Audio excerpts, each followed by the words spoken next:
All right, traders, good afternoon. This is Christian from Hertz, Tribeca Trade Group, and this is your end of day market recap for Thursday, February 13th. Theme of the day, reversal of a reversal. I would also add in here that, testing support and holding.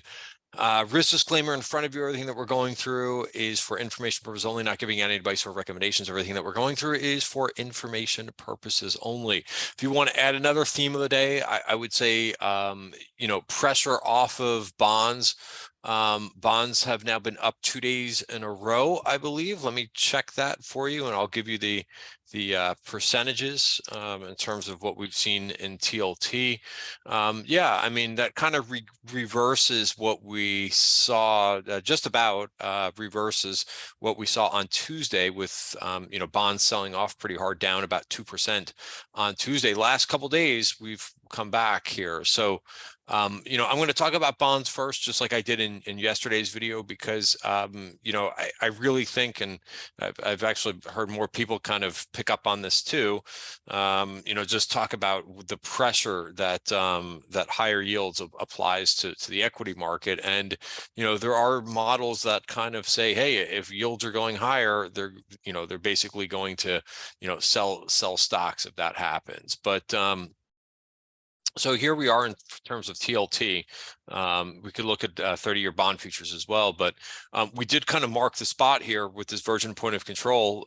This is again, virgin point of control. It's an area of high volume where buyers and sellers have previously met up, but we haven't revisited. They could act as demand supply areas once we get down there. So for now, we revisited this level, and we held firm. We bounced on this level, and for now that's pretty good. I think we've seen a couple other situations where we've blown past support, and this one seems to be holding. Also, one observation that I made earlier too is just look at the volume in the bond futures. Somebody told me that bond futures are rolling, but that may have something to do with it. I don't know that for a fact, because I don't trade bond futures. I just basically use them as a proxy. If I'm going to trade anything, I'll trade TLT, but I do use them, for kind of for macro indicator. But look at the volume in ZB, which is the 30-year bonds, as well as ZN. ZN also took out one of those VPOCs and is trying to reverse too. But maybe this volume is kind of marking a short-term low in here, right? That's pretty good volume. And maybe here's 11.15. I'm not sure if these roll over every month. I don't see that volume. 10.15, 9.15, don't see it either. So kind of interesting. I'll have to look into that a little bit more to see if that's the reason for the volume. But regardless, we're holding firm in there. All right. So that's the one thing that I found interesting. Also, another thing that I continue to keep my eye on is what what the dollar is doing.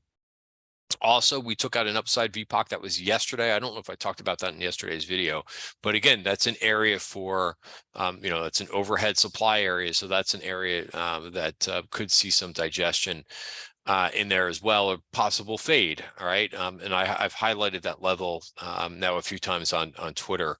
All right. So that's kind of the macro. Let's look to see how it kind of just translated today and where we are in terms of S&P futures. Well, you could see we're at the 50-day, 200-day moving average. It's funny because if you use SPY or if you use the SPX levels, they're a little bit different. But for what I see, and S&P futures are one of the most widely traded securities out there. I think in fact it's probably the biggest in terms of notional. Again, I have to check that, but what's the there's a red headline on Bloomberg. I'm going to ignore that for now. But for now, we're kind of holding where we need to, and a logical place for support, which is down here.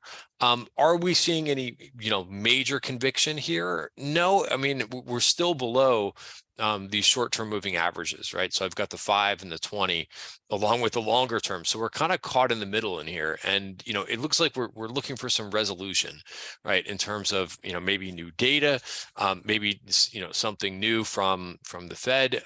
And I would basically look at, what we're going to get tomorrow in terms of information, right? So let me get off of commodities. Let me get on to economic releases.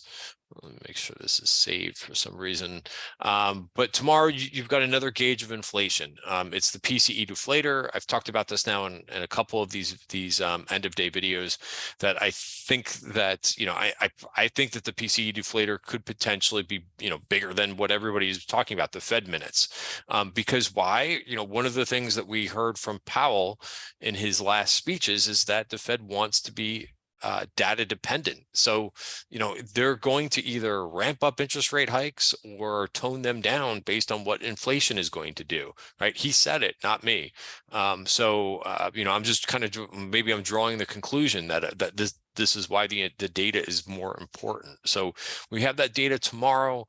They're looking for another half a point increase, right? That's very similar to the CPI data that we had a couple weeks ago. And so I do think, logically speaking, or thinking, is that if this number comes in, maybe 0.3, 0.2, 0.1, it should be good for the market. If it comes out right in line with expectations, then you probably get more of what we've been seeing recently, right? Just back and forth price action, some volatility, poor market breadth, things of that nature. And, until the inflation number comes down. Now, keep in mind, just to kind of, look ahead a little bit further, right? The next Fed meeting is 3/22. And then the next CPI, we're going to get one more CPI report. They're looking for 0.4 already. You could see the expectations out there. So again, I really focus on the month over month change, rather than this year over year number, because basically the year over year number is, just taking kind of the sum. It's almost the sum of the previous 12 months. It's not exactly. It is the year over year change. But if you do that math, you'll find that it's past data. What we really want to see, if you want to see inflation go down, is we want to see month over month increases at like 0.3, the highest, right? They've got to come under really 0.3, and muted would be great. And then if that continues, if that happens, then kind of in my opinion, the problem is solved. But you need to see a number of months doing that. Another thing too is just to put things in perspective, right? I do think, as I've said, that this is going to be a long process, right? It's not something that's going to just happen overnight. We've seen a couple of these good reports, and that's been one of the catalysts for the market rallying as it did in January. But I don't think it's a straight line down for inflation. So are we seeing some things out there that are improving? I think so. I mean, in terms of commodities, right? I mean, it's tough to. I don't measure, labor, increase softening, but you could look at some of these commodity. Again, the commodities are just they're a smaller portion, but you could see that these things are have come down. And I just kind of keep thinking about this on like a bigger level. Now agriculture commodities have been moving back up a bit, so they're on the upper end of the range. Base metals have been coming down, but not a breakdown. But I do believe that partially this inflation was caused by the pandemic. So as things have reopened and so forth, it's a process. Now, of course, they were also stirred up by stimulus and things like that, of that nature too. So regardless, you have to kind of think about, and again, I can't answer this question for you. I could kind of give you some ideas, but do you think that inflation eventually is going to come down with all of these rate hikes, or do you think that it's going to stay with us for a long time, right? I can give you my opinion. Like I said, I don't think it comes down overnight, but I do think we make progress slowly, right? So you're going to see, you're probably going to see 1 month like we did, up 0.5%, another month, plus 0.2, and if it goes above even above 0.5, then we really have issues. There was a report today that came out from the ECB, which again just didn't get much attention today. I don't know why. One of the things that I've been kind of joking around with a little bit is that the good news is not being picked up. So the CPI month over month for the Eurozone, right? Again, this, if you click on here, you'll see it says Eurozone, came in 0.2 versus negative 0.2, right? So that's an improvement, is it not? To see that. Now, not every region, you could see there was other regional reports that came out. There was one that came out from Austria that came in much higher than expected, or actually, I don't know what the expectations were, but it was 0.9.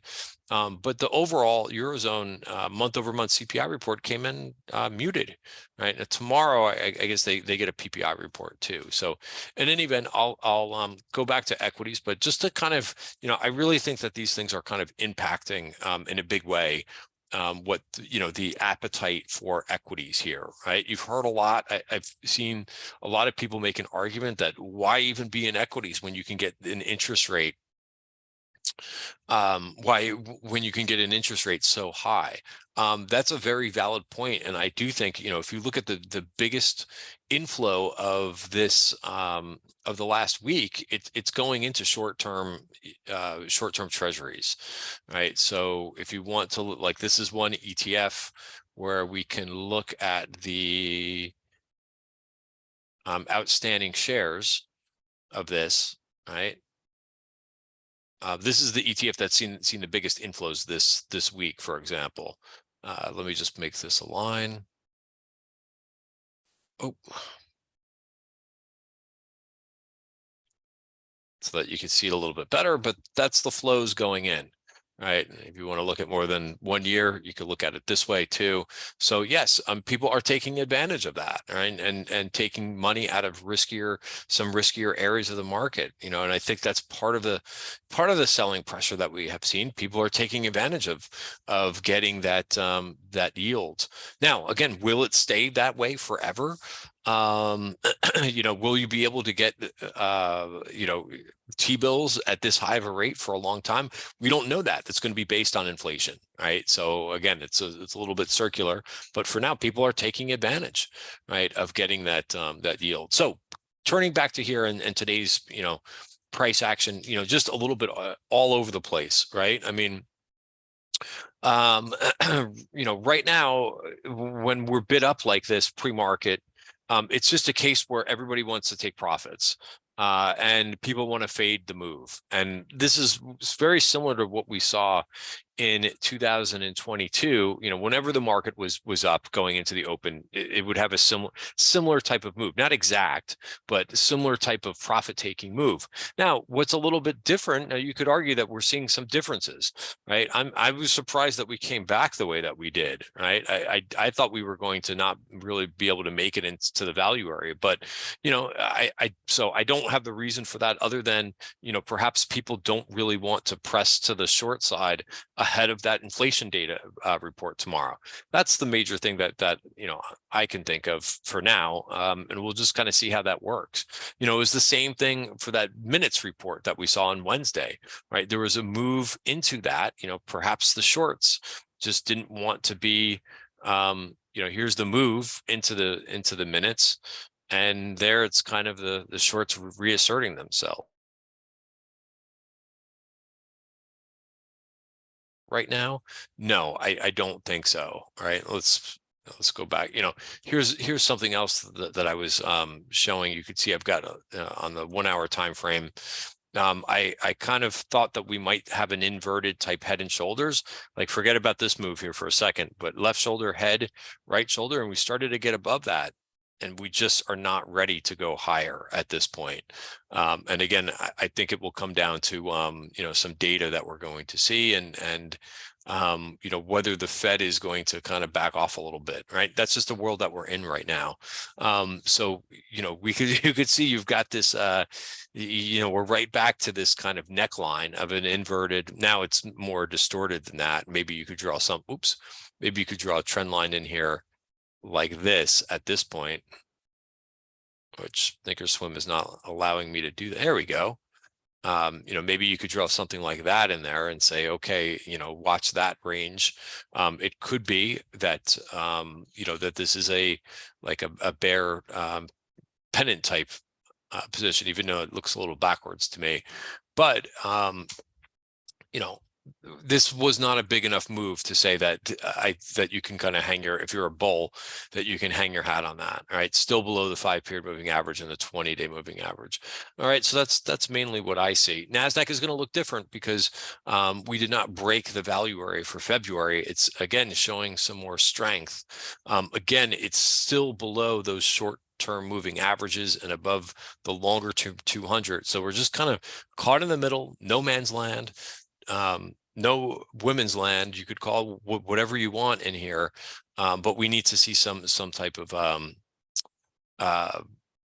conclusion drawn here, either a move back above the short-term moving averages or a breach of the 200. And then I think you can kind of play that to either side. IWM, again, fell into the value area, but not, look how it got to the top of value, just not ready to get back above. Stock of the day was NVIDIA. I mentioned 241 is a VPOC that's up here. It's a possibility that does get taken out. Again, you need a market that is not going to be hindered by some of these macro factors, but that's the next area that I see. Also, the level that you want to keep an eye on, right? This is something that if you've been watching my videos, I've talked a lot about NVIDIA hitting that top of value 219.26. So if we close above there, I think that's a pretty good sign for NVIDIA, 219.26, right? And then similarly, we might as well look at Tesla. Tesla's still battling with that bottom of value, 205.30. Remember that they have their investor day on the 1st. A couple things just to kind of show you what I did for the day. What I wanted to do was kind of buy the dip in some things today, right?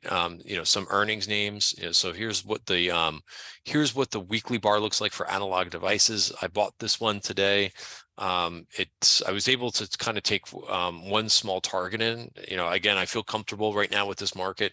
If considering I'm holding swing trades is to take profits when I have them, even if they're not really huge profits. Because this, like I said, going back to our analysis with the indices, I just don't think that we're on a stable footing right now. But I love this chart. I mean, I love that it's holding the 20-day moving average and it held where it needed to. If you go through some of these other semiconductors, this is where I've really liked how the market has been performing. I like when semiconductors move up on earnings and are very strong. So you've had a dip in most of these things. STM held the 20-day moving average. Lattice Semiconductors, same thing, held the 20-day moving average. So these things are all pretty positive to see, and we could go through a bunch more of these, but I think you kind of get the point. SI Semiconductor, Super Microcomputers, also, one hell of a stock. We talked about this one, I think yesterday, if not, I tweeted it out. It did, again, another one that came down to the 20-day moving average. And again, you had to be quick, right? I hear all the time, and I agree with this, especially in this market, that you can't chase. But if you wanted to be in this one today and to make money in it, if you weren't long coming into it, you had to chase, right? And you had to chase the gap up, right? Because it closed yesterday, I think around 87, and it opened up around like 89, right? So you had to go after this one if you wanted to make money in it today. So again, be careful what you kind of, how you listen to people. People say, oh, don't chase, but if it's just the start of a move, right? I get if it's a name that's extended, right? Then, chasing is bad. But if it's just the start of a bounce, right? I have no problem as long as you have a tight stop on the name. All right. That's a couple names, a couple names for tomorrow. I see, Booking, I think, is up pretty decently. It actually came down, right? So again, funny, the initial moves, Booking was up to 24.69 and has given it back. Square also was down, is now up. But I was going to say watch Airbnb tomorrow, which I still think, regardless, I think is at an interesting area. Again, pulling back, maybe needs to pull back a little bit more. Again, I think that the more that it kind of comes in here, I think the better the setup that it could possibly make going forward. Also, if you want a short-term level to watch, I would watch 128.38 in Airbnb. I tried this one today too. It didn't work. And it actually rebounded a little bit. So we'll be on the radar for tomorrow.